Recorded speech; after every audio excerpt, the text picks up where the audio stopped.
Tell us about what you're doing. It's a Avon car, is it?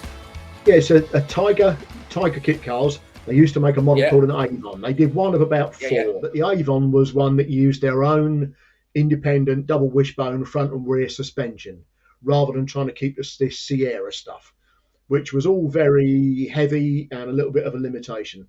So as handling and chassis go, the Avon is one of the better ones. Um, this one came about. I think you saw the blurb I sent you. This one came about purely by chance. It just appeared on Marketplace, and it was too good to pass up with the amount of bits that were involved in it.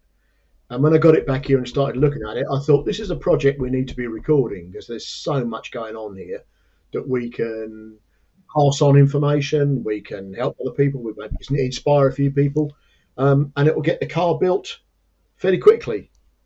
Exactly. And what we found as well, when we do streams with other people, it kind of like we're doing one with Thomas Silwell. He's got an MK kit and he's out in the States, but it kind of like spurs him on. Some people can get a little bit not disheartened, but they think, leave it till next week. But it kind of like Yeah, spurs people on to, even if you go in and just do 5 or 10 minutes or 15 minutes. Do you know what I mean? At least you feel like you're getting somewhere. So yeah, happy to do that.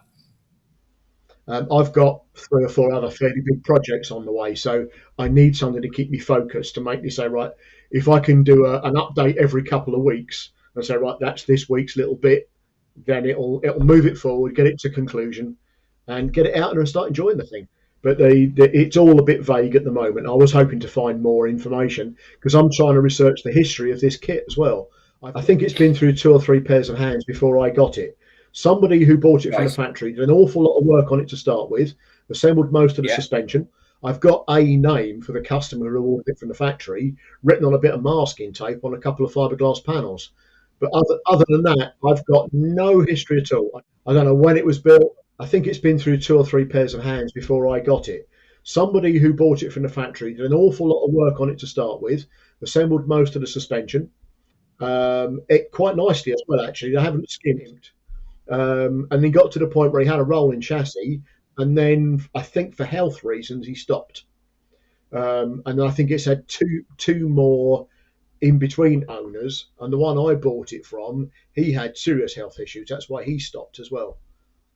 So it's now to the stage where when I picked it up, it was effectively a brand new body kit on a rolling chassis that had been sitting around for about 8 or 9 months outside.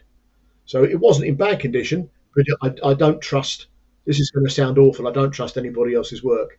Um, if I'm going to drive it hard, I want to know I've put it together